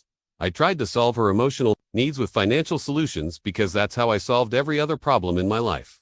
The insight was painful but necessary. Elena's dissatisfaction with our marriage had been real and valid, even if her solution was monstrous. My inability to understand what she actually needed recognition. Partnership, emotional intimacy had created the vulnerability that Carlos exploited. But I'd also learned something crucial about the nature of betrayal. Elena's decision to murder me, rather than simply divorce me, revealed something fundamental about her character that no amount of marital counseling could have addressed. The woman who could calculate the cash value of my death with spreadsheet precision wasn't someone temporarily led astray by a smooth-talking criminal. She was someone capable of viewing human life as a financial transaction. Have you been able to trust anyone since then? Dr. Chen asked. The answer was complicated. I'd developed closer relationships with Tommy, Maria, and Miguel, people who'd risked their safety to help me survive. I'd also begun working with a business partner, someone who'd proven their integrity over months of careful observation. But romantic relationships remained impossible to imagine. I went on a date 3 months ago, I told Dr. Chen, a woman I met through business connections. She was intelligent, attractive, seemed genuinely interested in getting to know me rather than just accessing my wealth. How did it go? Terribly. I spent the entire evening analyzing everything she said for signs of manipulation or hidden agendas.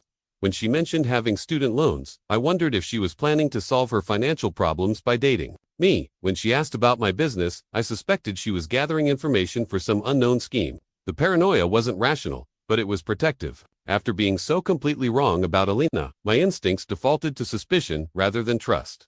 Dr. Chen assured me this was normal for trauma survivors. But it made building new relationships nearly impossible. I'd thrown myself into work, with renewed intensity, but this time with a different purpose. Instead of just accumulating wealth and properties, I was beginning to think about legacy and meaning. The foundation I'd established to help domestic violence survivors was still in its early stages. But it represented something. Elena's betrayal had never touched my desire to help people who'd survived the kind of devastation I'd experienced. What does the future look like to you now? Dr. Chen asked. Different than I expected, smaller in some ways, bigger in others. I don't think I'll ever have the kind of marriage I had with Elena, where someone knows everything about my life and shares every decision. But maybe that's not necessarily bad. Maybe there are other ways to build meaningful relationships without total vulnerability. The coffee shop around us was filled with young couples, business people, artists sketching in notebooks. Life continued despite betrayal, despite trauma. Despite the shattering realization that the people we trust most can become our greatest threats. The world kept turning, and somehow, against all odds, so did I. I'm not the same person who went to Costa Rica thinking his biggest problem was a distant wife. I said, I'm more careful now, more suspicious, probably less capable of the kind of blind trust that makes deep love possible. But I'm also stronger, more self-aware, more appreciative of genuine loyalty when I find it. Dr. Chen smiled. That sounds like growth to me. As we left the coffee shop, I realized I could walk past Elena's old corner table without feeling the crushing weight of betrayal that had defined the past year. The memories were still painful, but they no longer defined my entire understanding of love, trust, and human relationships. I was learning to live with the knowledge that someone I'd loved completely had calculated the value of my death. It wasn't the life I'd planned, but it was still a life worth living. 2 years after Costa Rica, I stood before a crowd of 200 domestic violence survivors at the inaugural conference of the Sterling Foundation for Financial Safety. The ballroom was filled with people who understood betrayal in ways most never would. Women whose husbands had emptied joint accounts before disappearing. Men whose wives had destroyed their credit while hiding addiction. elderly people whose children had stolen their retirement savings. My name is Marcus Sterling, I began, my voice steady despite the emotional weight of sharing my story publicly. 2 years ago, I discovered that my wife of 23 years had hired professional killers to murder me during our anniversary vacation. The audience was completely silent. In the world of domestic violence, financial abuse was common. But attempted murder for insurance money remained shocking even to people who'd survived terrible betrayals themselves. I'm not here to tell you my story because it's unique, I continued. I'm here because it's not unique enough. Every year, thousands of people discover that someone they trusted has been systematically destroying their financial security, their emotional well-being, and sometimes their lives. The Sterling Foundation had grown beyond my initial vision. What started as a way to channel my anger and trauma into something productive had become a comprehensive resource center for people escaping financially abusive relationships. We provided emergency funds for survivors who needed to flee dangerous situations, legal assistance for those navigating complex financial crimes, and educational programs teaching people how to recognize and prevent financial manipulation. Sarah Hoffman, our Director of Survivor Services, had joined the foundation 6 months earlier. She was a former FBI financial crimes investigator who'd left federal service after her own sister was murdered by a husband who'd been systematically stealing from her business. Sarah understood both the investigative side of financial crimes and the personal devastation they caused.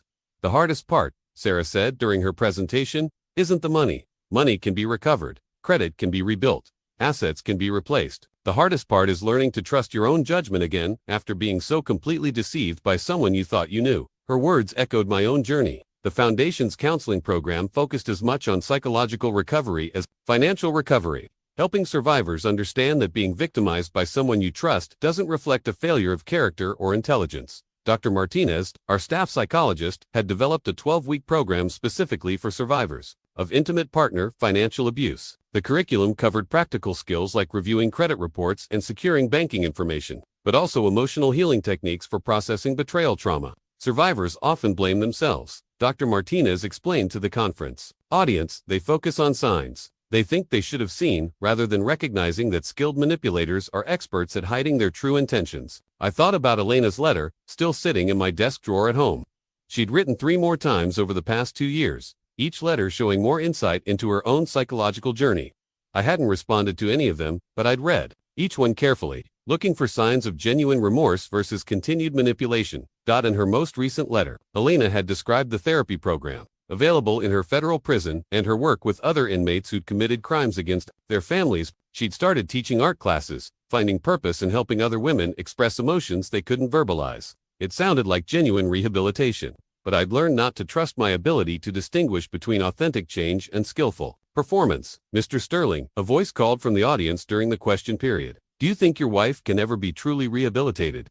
Do you think someone who planned murder can change fundamentally enough to be trusted again? The question everyone wanted to ask but few dared to voice. I'd wrestled with it through 2 years of therapy and soul-searching. I think people can change, I said carefully, but I also think some actions create consequences that last longer than the time it takes to develop insight or remorse. Elena may become a genuinely different person during her incarceration. She may develop real understanding of what she did and why, but that doesn't mean she should ever be in a position to make life or death decisions about another person again. The distinction was important. Believing in the possibility of redemption didn't require naive trust in someone who demonstrated capacity for ultimate betrayal.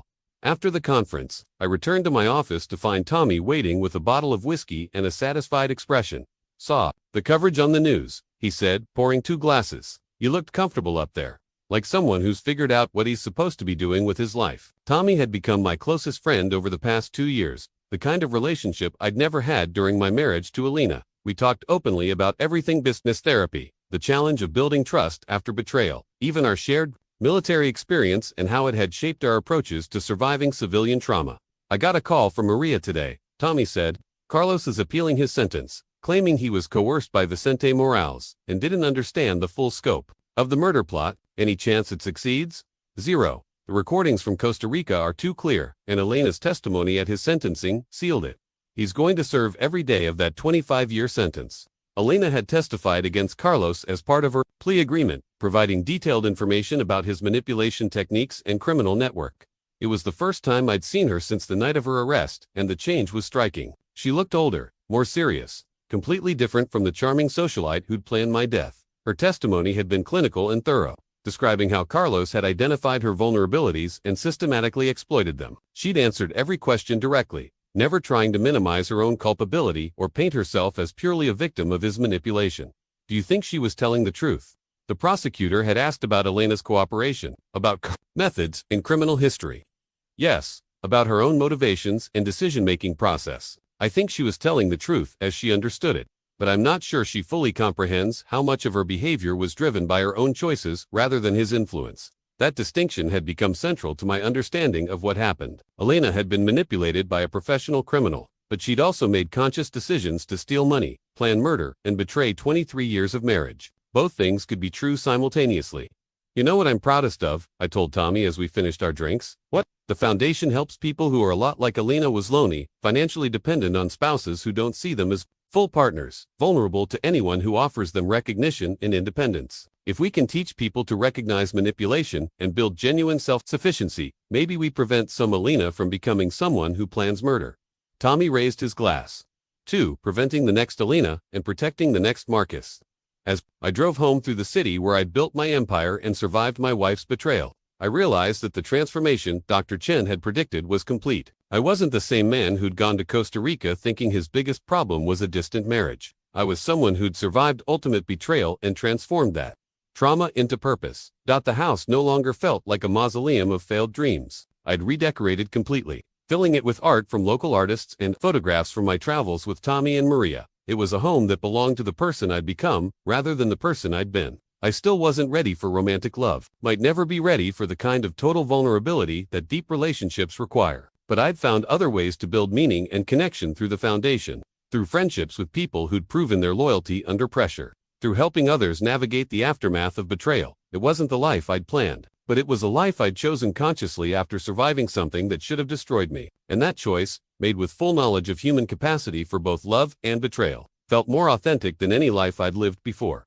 5 years after Costa Rica, I stood in the lobby of the federal prison in Tallahassee, holding the letter that had finally convinced me to make this visit. Elena had served half her sentence with exemplary behavior, earning a college degree in psychology and helping establish a victim advocacy program within the prison system. Her letter wasn't asking for forgiveness or reconciliation, it was asking for something much more difficult. I want to donate my time to the Sterling Foundation when I'm released, she had written, not as someone seeking redemption or trying to make amends to you personally, but as someone who understands how people become capable of planning the destruction of someone they once loved. I think I could help other women recognize the warning signs in themselves before they cross lines they can never uncross.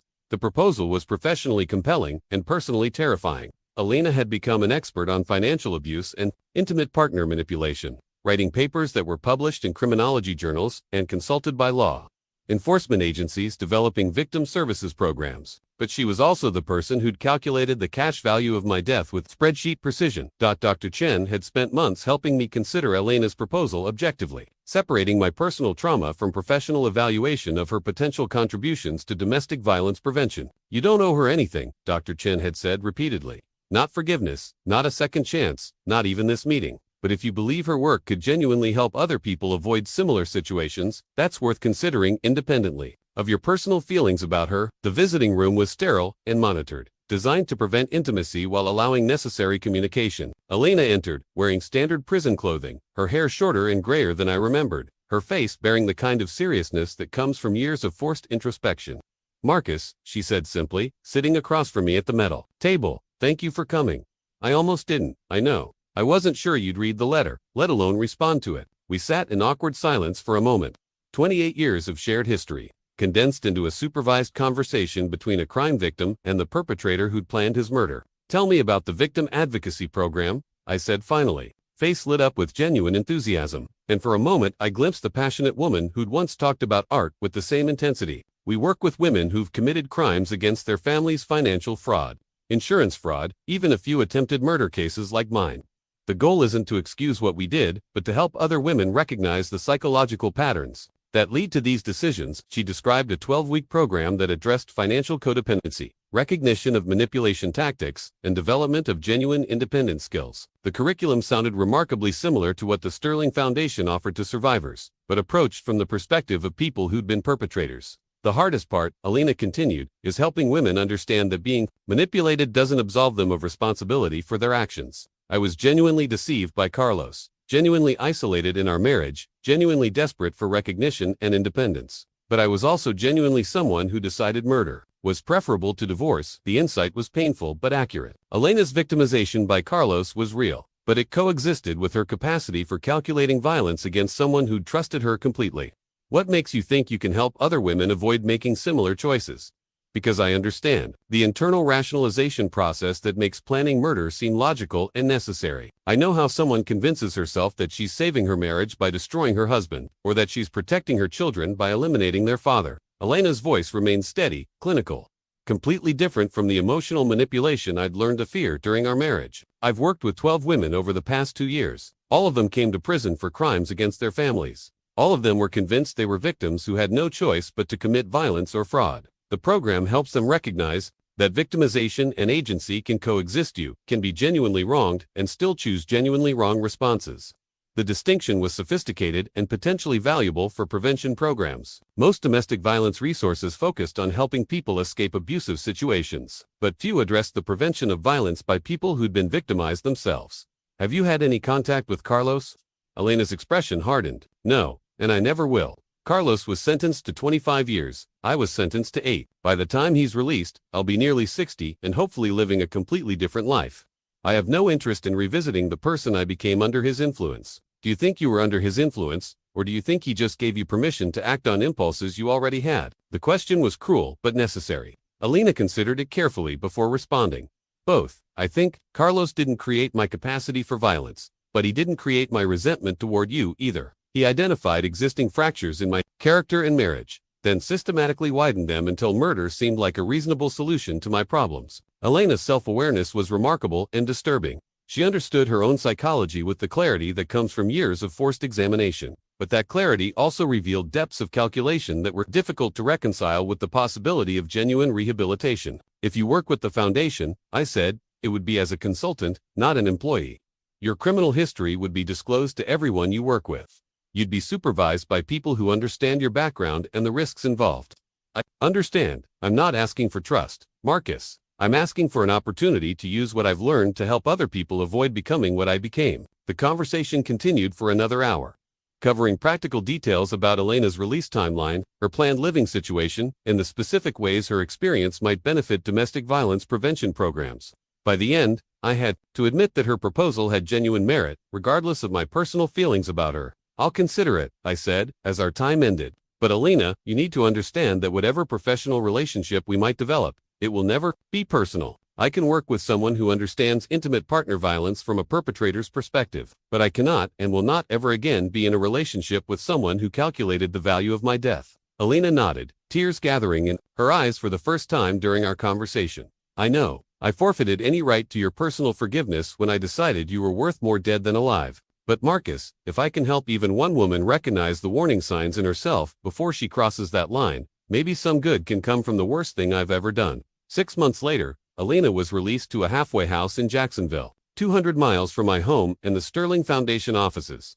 She began working with our victim advocacy program as a remote consultant, developing educational materials for women at risk of committing financial crimes against their families. Contributions were immediately valuable. Elena understood the internal logic of intimate partner financial abuse from the perpetrator's perspective, insights that helped our prevention programs address psychological vulnerabilities before they became criminal behaviors. Tommy remained skeptical. You sure you're not just setting yourself up to be manipulated again?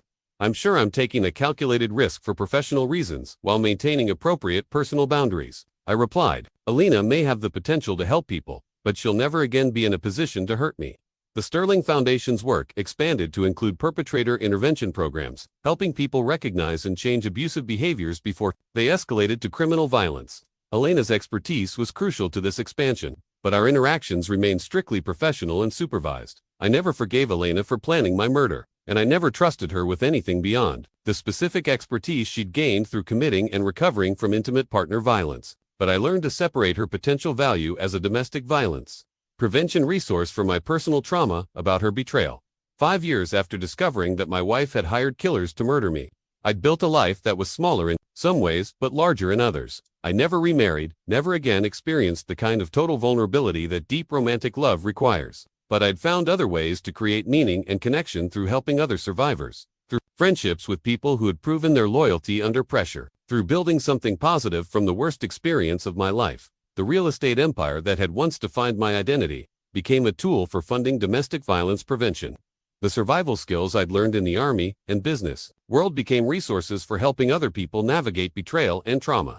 The knowledge that someone I'd trusted completely had calculated the value of my death became wisdom I could share with people facing similar discoveries about the people they loved, that it wasn't the life I'd planned when I bought that resort in Costa Rica as an anniversary surprise, but it was a life I'd chosen consciously, with full knowledge of human capacity for both love and betrayal. And that choice, made in the aftermath of ultimate violation of trust, felt more authentic than any life I'd lived before.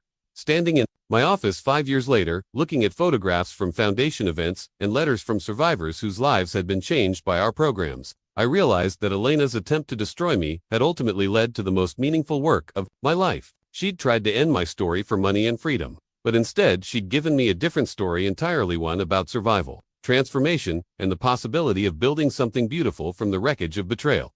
I was no longer Marcus Sterling, the real estate mogul whose wife tried to have him killed.